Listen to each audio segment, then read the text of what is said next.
anywhere you are watching me from. May God bless you as you are tuning in. This is Linda's TV show. Here we'll bring information across the globe. We educate, inform the members of the public. If this is the kind of content you like, please kindly subscribe. Put on your notification bell to on notification. It will enable you to know when we upload a new video. I put a disclaimer that here in Linda's TV show, we do not preach misleading information. We do not preach hate speech. We do not preach violence. I don't love things.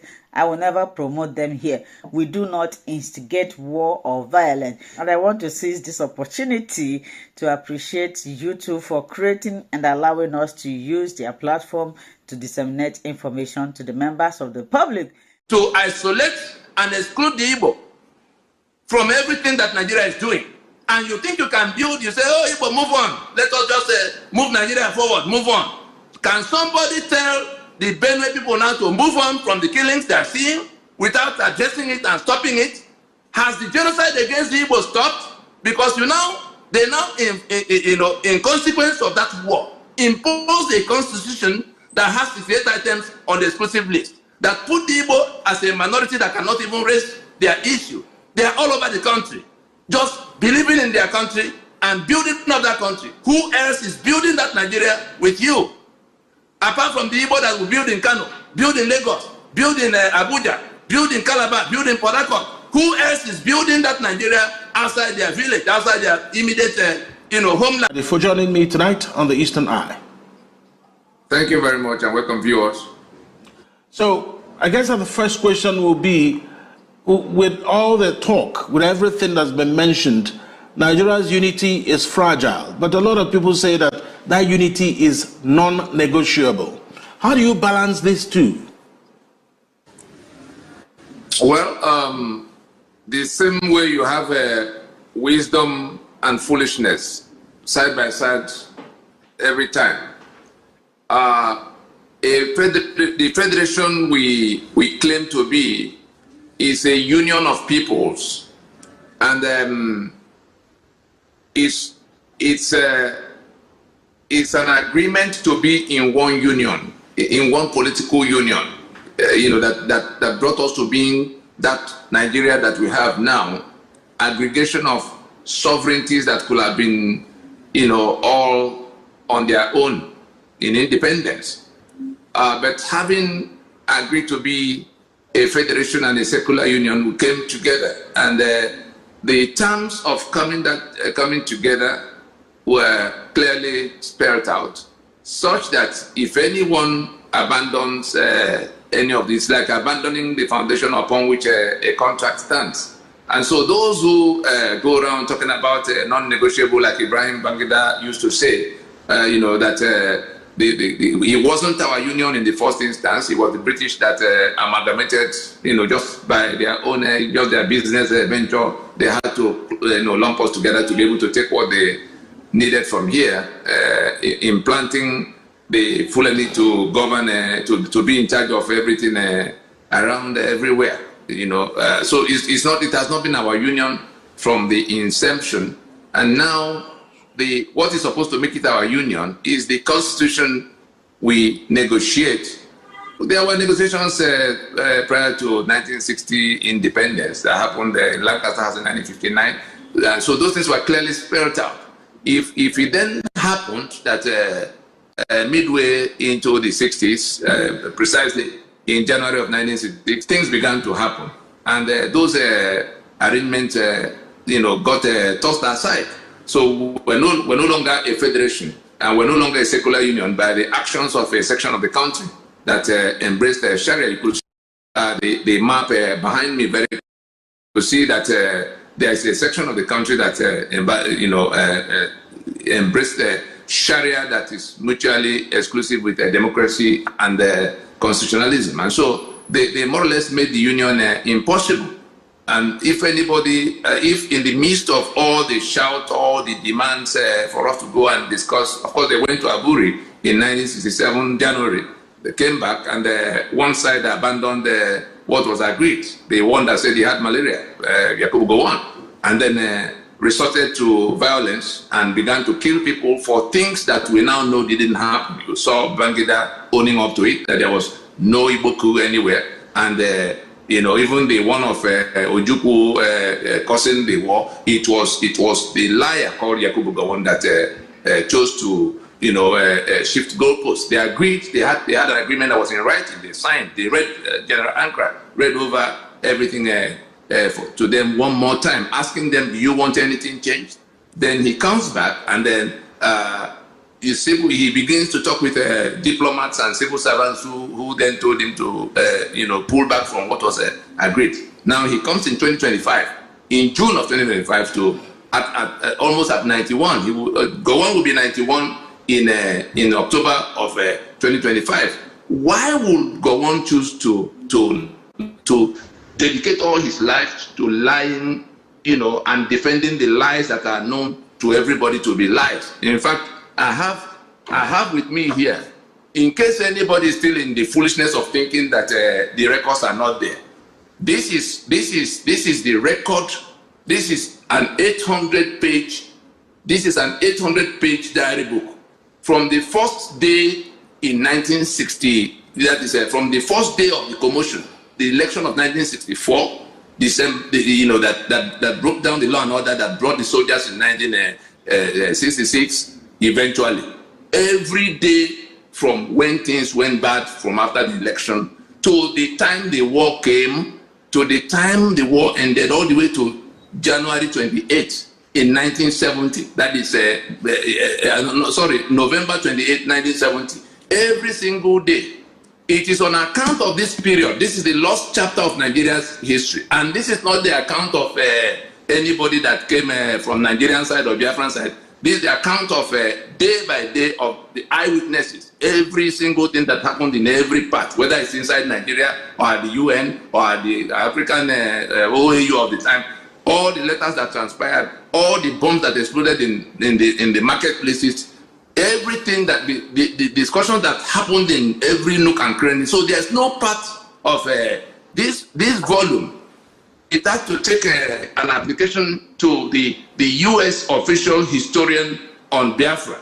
The U.S. had an office set up to record what was going on in the place. I'm sure we remember Bruce Mayrock. It was the Biafran genocide that led to the outcome of the 1968 election in the U.S. that produced Richard Nixon. So it is something the whole world saw how it happened. The whole world documented. And so you go and bury your head in the sand and begin to lie about everything. So we're just saying that those lies have produced, first produced the pogroms, right, then produced the genocide we call the Biafra the war, and then produced the constitution that has now reduced all of us to sitting ducks waiting to be killed by the Fulani who imposed it through Murtala Mohammed in 1975. And so that's how we got to where we are. Okay. Lies. All right. So let's take a listen to that interview you referenced of Yakubu Gowon. Let's take an excerpt of that Yakubu Gowon interview, courtesy of Arise TV. That was an interview with Charles Anagolo. Let's just listen or watch that. Right. The question of the millions of people that we say between, right from the beginning, if I may, made sure that it is not a war against the Igbos. The audio isn't coming through. As such, but it is in order to stop the breaking up of Nigeria. Right? Yes, and so what I did, what I did, I get a code of conduct. How the operations was to go, etc. And we are not fighting the people. Make sure that we protect all people, protect the women, and children, and and you will only take up arms against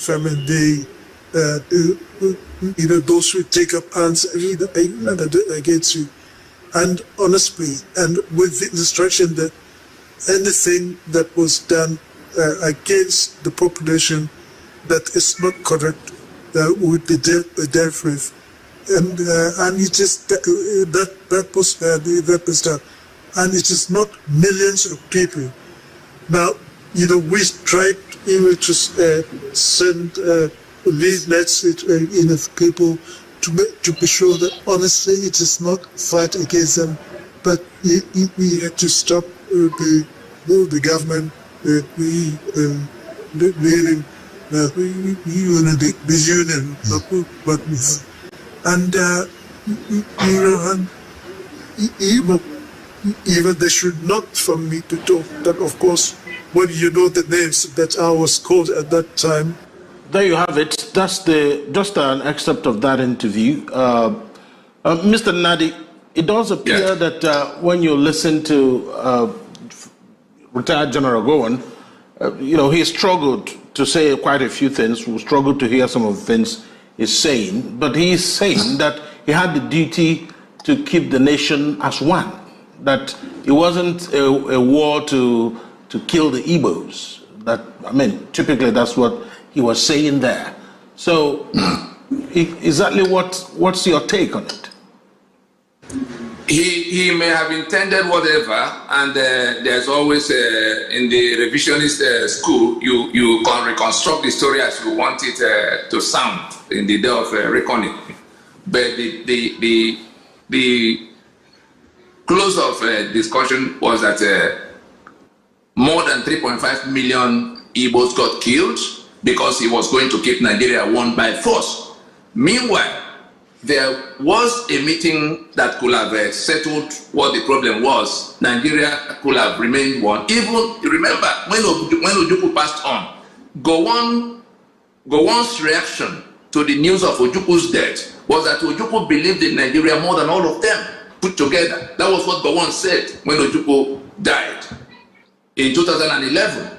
And so, Ojukwu was the last to be drawn into, in fact, it was and I'm giving you the account of the eyewitnesses, people who sat with him. Eventually, Ojukwu himself sitting with me in private and asked the hard questions, because he was also asking us the hard questions about what we said we were going to do. He interrogated it, and the day Jonathan came to Nnewi to bury Ojukwu, let those who know where to find Jonathan, President Jonathan, ask him what he was told in the compound of Saloi at the point of coming to preside over that farewell ceremony concerning Ojukwu's involvement in Woto. So I'm telling us what I verified eyeball to eyeball from the participants on the two sides. Enohoro, that was the leader on the other side, Enohoro that was the pointsman of the federal side in that war. Also, the last 7 years of his life, there's nobody alive in Nigeria today that can claim to have spent more time in private with either Enohoro or Ojukwu discussing what happened on the two sides of that war. The person speaking now had that extraordinary privilege, along with all the other participants that were still alive, apart from the research that took us to the archive, wherever they were on the face of the earth. And so the reality was that it was Benjamin Adekunle, one of the most brutal, in fact, the most brutal, maybe comparable only to Murtala Muhammad that committed the massacre of Fasaba. Benjamin Adekunle, the one you call the Scorpion, who did the killings inside Biafra, one of Gowon's topmost, frontline commanders, said that the war was not about unity.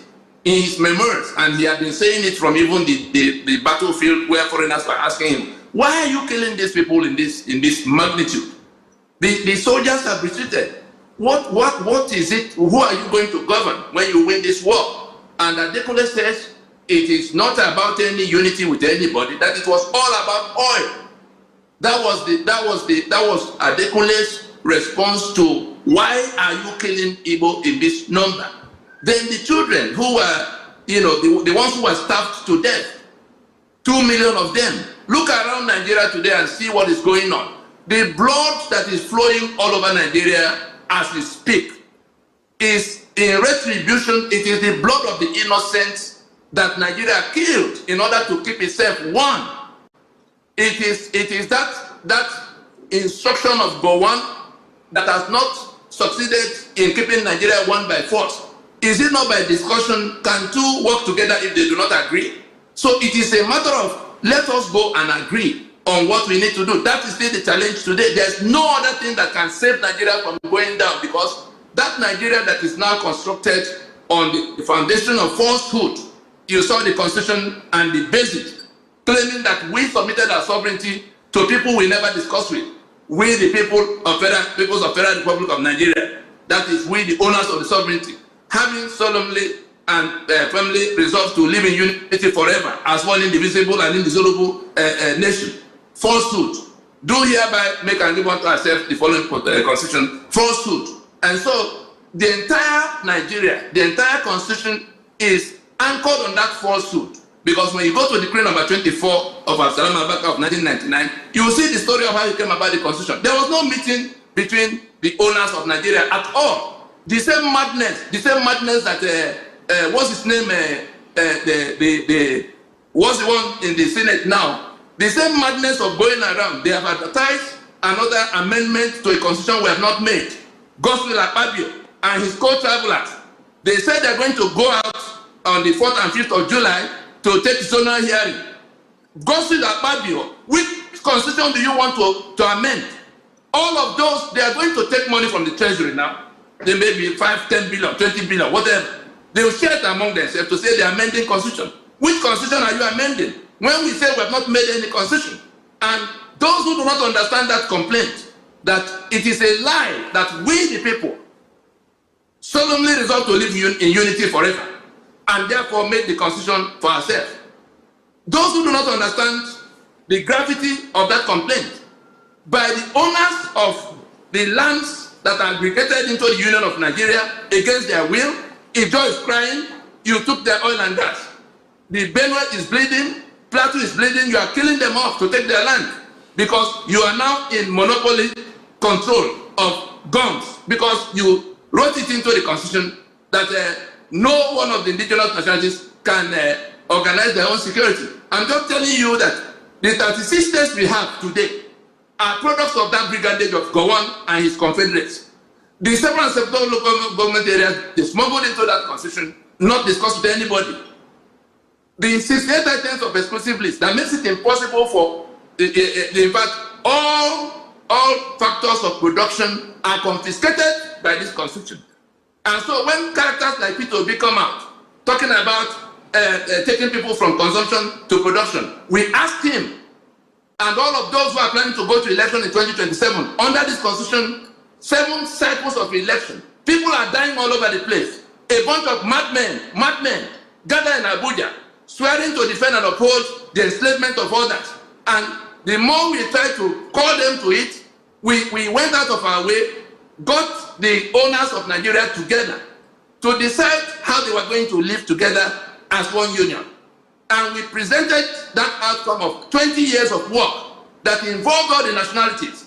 Name who you know that should have been in that process that was not in that process, including the ones killing people. Buhari and his kinsmen. Buhari was personally one of the Fulani delegates to that Pronaco. The one that is Sayed Abaka and Sokoto now, the one that says Sultan, was also in that Fulani delegation. There's nothing you hear now that are not being discussed with the leaders of the people, not the political merchants. I mean, the Yoruba as they would love to be led, the Igbo as they would love to be led, the Ijaw, the Ogoni, the Thief, the Baron, throughout the country, including the Fulani. We got them to come to sit down for 2 whole years. Obasanjo, who ought to have been, midwifing all of that, went to national TV to say it will amount to treason if we call such a meeting.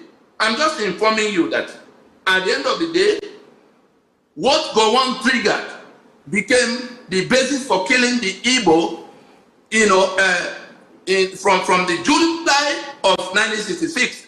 It was those killings, which they call pogroms, numbering hundreds of thousands, people who didn't know anything, just like the people of Yerwata did not have any quarrel with anybody, and they've been slaughtered. We've been hearing about it in Plateau, in Adamawa, in southern Borno, in southern Canada. All these things you hear today happened for 3 whole years inside Biafra. More than 3 million people. By Gowon's account, he said 5 million.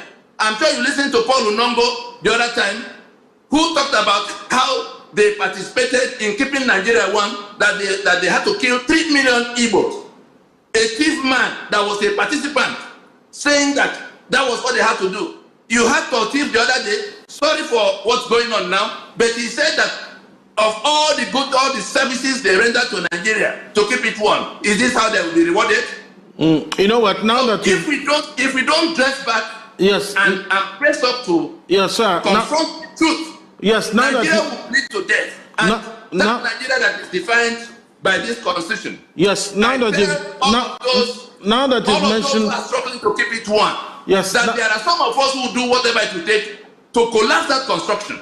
Okay. Particularly those who go to swear to defend and uphold. Yes, now that you've mentioned Tortif, we'll have a clip of where he made a speech during the president's visit to Benue recently. Let's listen to James Ayase, the Tortif, talking about what happened in Yelwata. Let's take a listen. The second thing, Your Excellency, I must quickly talk about is some apprehension. We do have grave concern about the misinformation and misrepresentation of the security crisis in Benue State.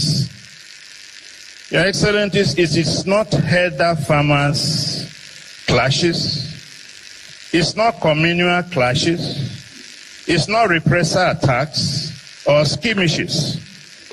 It is this misinformation that has led to suggestions such as remain tolerant, negotiate for peace, learn to live with your neighbors. What we are dealing with here in Benue is a calculated, well-planned, full-scale genocidal invasion and land-grabbing campaign by herder terrorists and bandits, which has been on for decades and is worsening every year. Wrong diagnosis will always lead to wrong treatment. So we are dealing with something far more sinister than we think about. It's not learning to live with your neighbors. It is dealing with a war. The second apprehension, Your Excellency, we have is the politicization of the crisis. Ayase there, the Tortif, making that point. And I'm sure you can hear me, Mr. Nnadi. He made the point. He said it's about land. It's about control. So, I mean, what's your take on this? Because he didn't mince words. He looked the president in the face and said it. I mean, they are coming to take our lands. This is not about farmer-herder clash. Someone or some people just wants our land, and they are trying to take it by force because they have superior firepower. Straight up, that's how he said it. Well, that's what it has always been. Just that we have gotten used to lying to ourselves and pretending about everything. In 2019, the US government spent 7 months listening to what we came to share with them about the Fulani conquest agenda that was being executed by way of ethnic cleansing, but wearing the garment of religion for disguise, and being led by Muhammadu Buhari, who had found it, forced his way to power by brigandage, by violence. And we saw when Rufai and Baraje and all kinds of people were confirming to us that they had to go to get the Fulani from outside Nigeria, from 16 different countries. I want us to listen carefully. We are in a war in which the Fulani from all around the Sahel are coming to Nigeria to enforce the retrieval. They say the land belongs to them because Ahmadu Bello told them so. Uthman Danfodio came on the same mission. Uthman Danfodio came on a conquest mission wearing the garment of religion. His end came in the hands of the thief. That mission was continued by Ahmadu Bello. It was what Ahmadu Bello was doing in continuation of the attempt of the Fulani to take over Nigeria that led to what happened on January 15th, more than anything else.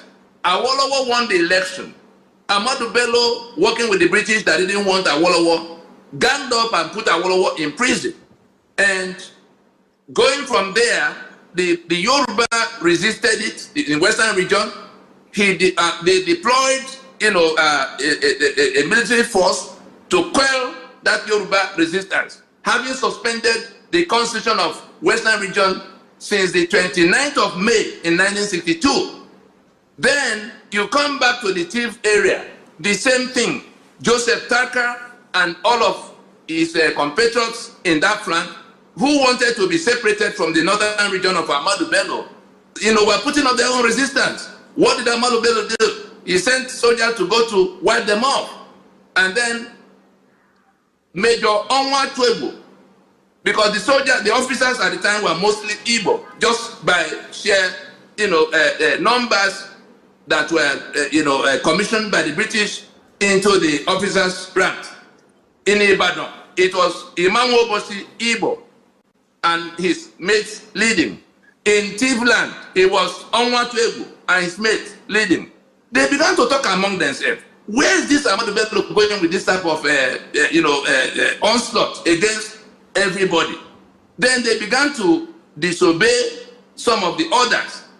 Timothy Onwa Twebo, for refusing to execute, to kill thief people as he was commanded to do, was court-martialed. And he would have been killed, if not that his mates then decided to move against the Ahmadu Bello to rescue Awolowo. We heard it from, but thank goodness that some of the people are now confessing their roles and speaking some of the truths. Did Babangida not write it in his book to say that it wasn't any Igbo plan to take over Nigeria? It was just to rescue Awolowo and put him back in the power that he won. That was what the soldiers came to do on January the 15th. So we're just talking about the Fulani conquest agenda that is ongoing even now. The entire country is on fire. They are killing in Adamawa. They are killing in Taraba.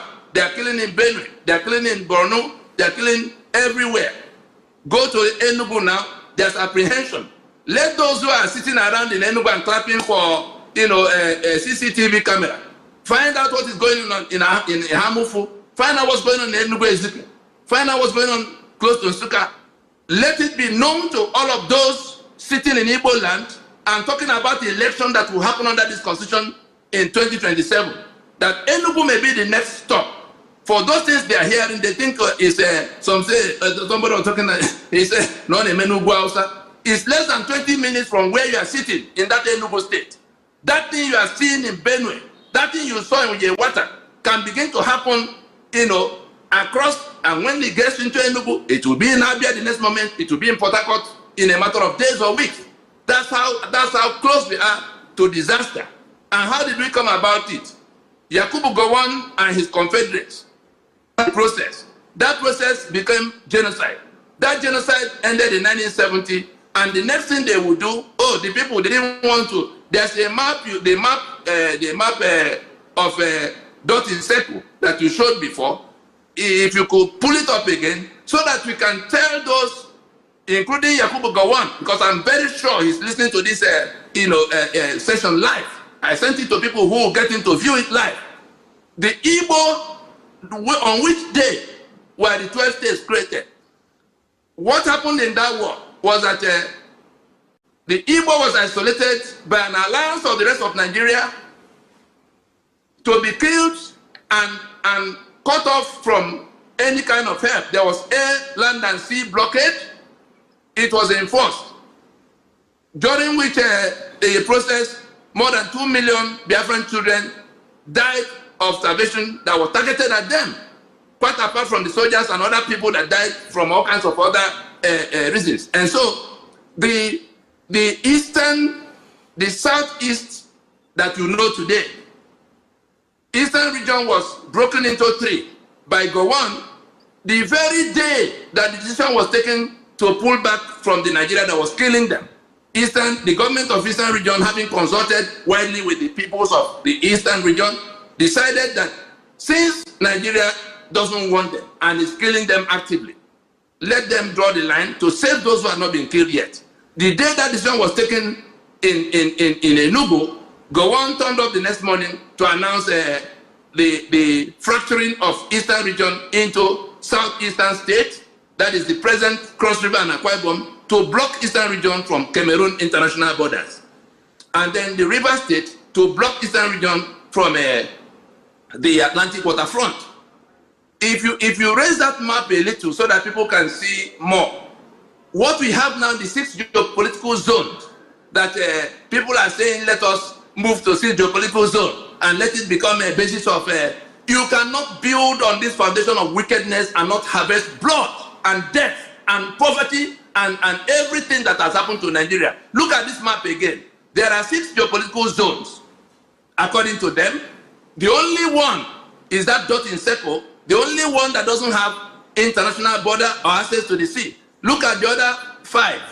The one of yellow on the other side, you could see border with Niger and Benin Republic and all kinds of even, now on the eastern side, northeast, you see border with Cameroon here and Niger and Chad. On the other side, you see the south-south, border with Cameroon, border with Atlantic Ocean.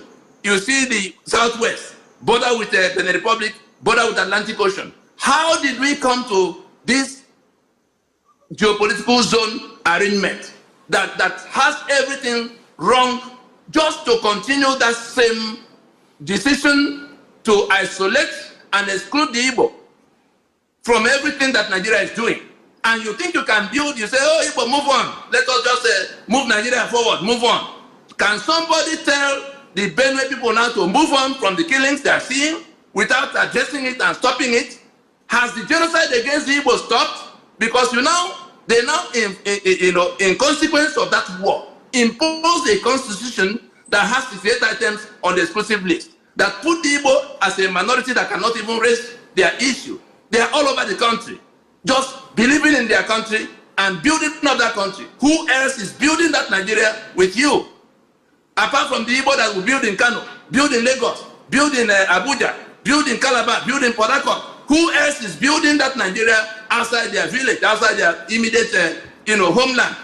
And then you think that by decree you can structure it the way it will work for you. You are selling 3 million barrels of crude oil every day, and there's no part of it that is meant for the owners or anybody that may benefit from it in the name of by an arrangement that takes care of the citizen. Then the political merchants join these invaders and impostors to drag us to election after election, pretending we have a democracy, whereas people are being slaughtered. Their future have been sold. And we say to them, as it stands, we have a choice to make. If anybody is stupid enough to imagine that Nigeria that is built to exclude, to feed on my blood is going to be left standing the way it is standing, such a person must be a compound fool, an idiot. And the ones that we can identify and who we have to tell before the world, even now, the ones still planning to go to election in 2027 in the face of the existential threats that are now confronting us. 4 existential threats. The first is the Fulani that is coming upon everybody from everywhere. They are not waiting for 2027 to go to the next community. From after Yewata, you saw what they've done in Plateau. You saw what they've done in several, about 5 states have been, under fire from the same people, and you hear them boasting of what more they will do.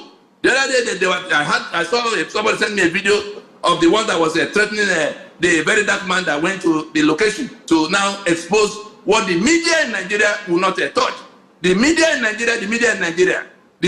Nigeria, Arise TV, Ruben Abati that knows so much.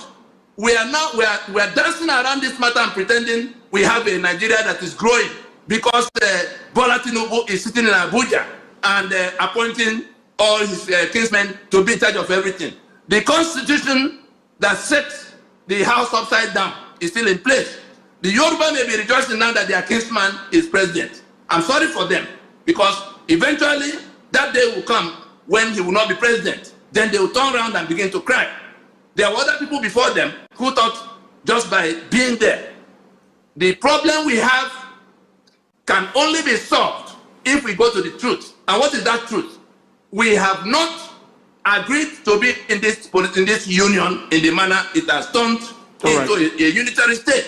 Yes, we have to take a break at this point. When we come back, Mr. Nnadi, you will tell us exactly what needs to be done for that for that union to be revisited, and so that the ethnic nationalities can have a say on what the constitution should be and look like. It is the exclusive. Yes, they are the only ones to make what will become constitution. Let's find out exactly what should be on the table of the ethnic nationalities in Nigeria, because from everything you've said, that they are the ones who should decide what should happen to the constitution. In fact, you are saying that they should decide what the constitution should be. Yes, constitution is simply what it says, to constitute. It is the arrangement by which the owners of the sovereignty, constituent components of Nigeria, the Yoruba that could have been Yoruba country of 60 million people, the Ijaw that could have been a country of their own, the Tiv that could be a country of their own, bigger than half of the countries of the world. The arrangement by which they become one political union is what the constitution is supposed to be settling. And if you doubt me, let's go to section 14.2a of the 1999 constitution that says that sovereignty belongs to the people of Nigeria, from whom government, through this constitution, derives all its powers and authority. That is by their own admission, meaning that it is the day the Yoruba who own Yoruba land, they discuss with the Ijaw who own Ijaw land, the Tiv who own Tiv land, that they will be in one political union. Those two questions that Bola Ige was raising at the time we're talking about sovereign conference. Do we want to be in one political union? And if the answer is yes, on what terms? Those are the two questions that the owners of the territories that were aggregated into Nigeria from 1914 will have to answer. That it is when they have answered that question, they will now codify it into what becomes constitution. There's no other way to come about any document that will become constitution. The decree number 24 of Absalom Abaka in 1999, even if, no matter how many people they have to kill, because the Nigeria of unitarianism requires violence. It's a monster that feeds on blood. That the Nigeria you have now requires no less than, it feeds on the blood of no less than 5,000 people every day. And the organization I speak for, the NINAS, is an aggregation of all of those who have come to the realization that there's something we need to do to finish the task of forming ourselves into a political union. Right now, Nigeria is a disputed project, and having worked with a plan that took 20 years to drive from the research and the consultations that began right in 1999 when this constitution was reintroduced. It was first imposed in 1979 at the instruction of the Murtala Mohammed that commissioned the draft in 1975, coming from the war that they thought they have won, and then confiscating all the economic assets of everybody and all the powers to do anything for ourselves. I can't do electricity for myself, I can't do road for myself, I can't do any infrastructure for myself. And then lumping it all together to be managed from one corner in Abuja, including the election. I can't even elect who will govern me, because there's an INEC that I have to sit in Abuja to tell me that it must be Hope Uzodinma instead of Ihedioh.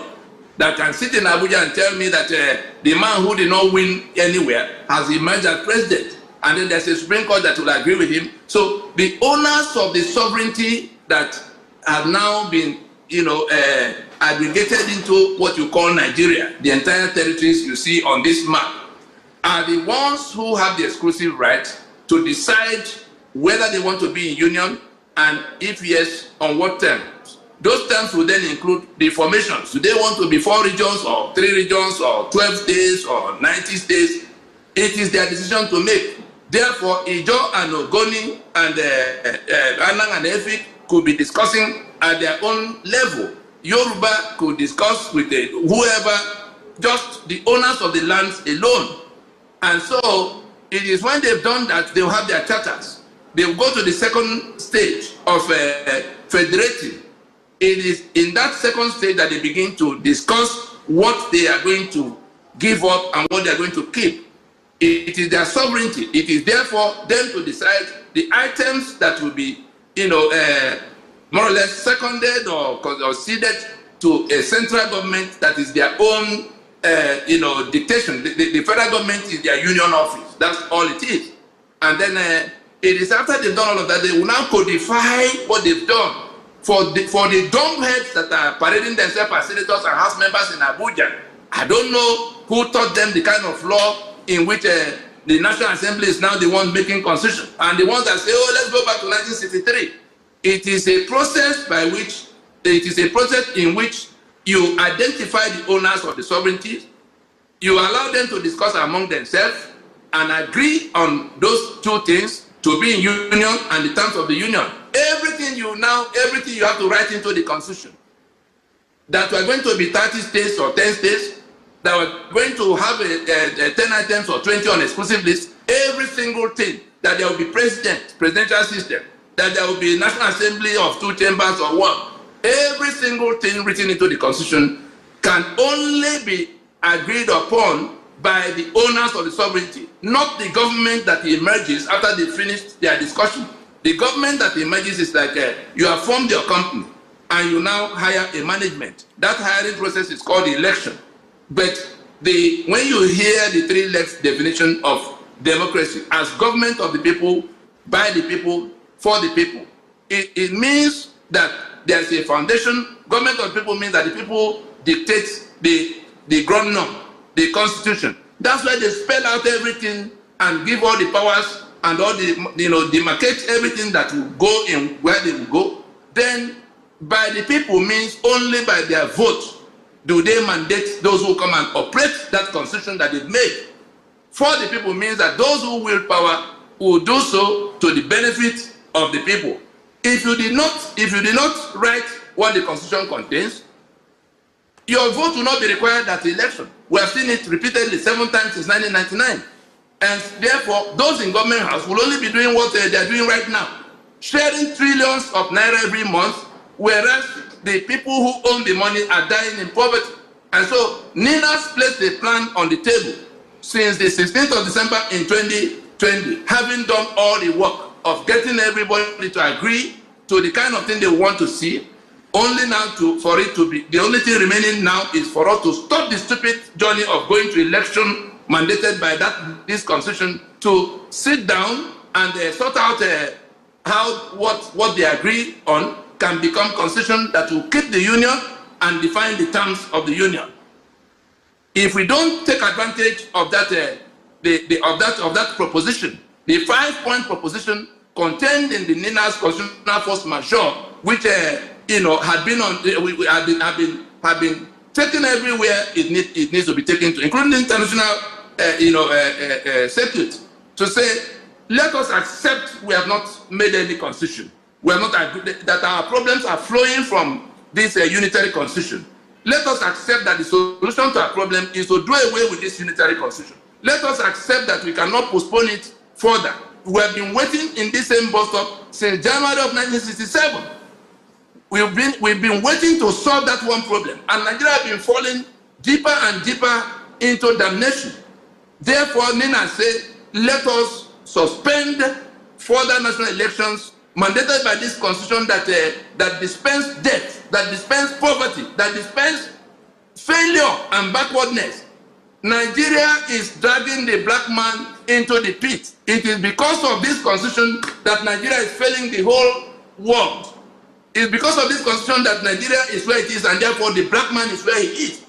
And so, let us then go to the item 4, in which, for the first time, the owners of the sovereignty will be the ones discussing in 2 stages. Like I've already explained, that is the item 4 of our proposition. In 1914, they were not called. The British just did what they wanted to do. In 1999, they were not called. There's no difference between the amalgamation of 1914 and the amalgamation of 1999. So we say, let them be identified, let them discuss, let them agree, and then they codify the agreement to become constitution. Item 5 is a time-bound announcement. A time-bound announcement to tell the whole world that Nigeria needs to rectify a few things in-house and therefore will not be going to election in 2027, but to go immediately into a transition to rework what could become a constitution for Nigeria. We've not made any. And so, like South Africa did in 1980, to ease itself out of the apartheid bind. That's where we are now. And if we had all the time to say we do it however we choose to do it, whenever, the Fulani is coming upon everybody to take the land that the Constitution, I'm sure most of us saw the old man Pajori that went to NHS Church, the Dunamis in Abuja, to announce to us that under this Constitution is titled deed in the hands of the Fulani. Every single thing the Fulani had done to everybody, including the killings, everything that we have complained about, corruption, everything we have complained about, impunity, about infrastructural decay, young people that want to take back your country, it is this constitution that took your country from you and handed over to the politicians that have sold your future and sharing your blood every month. We say, let us accept those 5 things. Ninas is now challenging the victims of this bad arrangement, whether they're in Sokoto or they're in Port Harcourt, whether they're in Benue or they're in Plateau.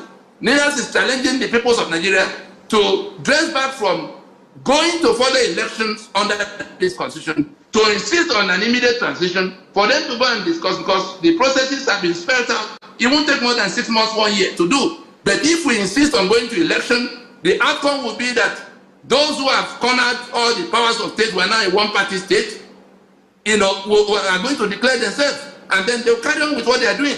If you go to election in 2027 under this constitution, when we can insist on transition to solve this problem before that 2027, you are saying that Fulani can carry on with what they are doing. You are saying that the state capture that Tinubu has orchestrated can go on, to whatever. They've suspended the rule of law long ago. All right. You are saying that the economic strangulation that is deliberately targeted at keeping you impotent. All right. You Well, I think mean, we're suffering. They know. They don't want you to be able to challenge them. That's why the economy has been strangled down. We're totally out of time now, Mr. Nnadi, and I have to thank you so much for all the points you've made. Hello, my wonderful people. As we have finished watching this interesting video, please, I want to see your comment, your contribution, your opinion in the comment section. Like I said earlier, let us do it constructively. Tell me what you think about this video that you have just watched, and also about the platform. If you haven't subscribed, what are you waiting for? Please remember to subscribe, put on your notification bell, share this video, and remain blessed.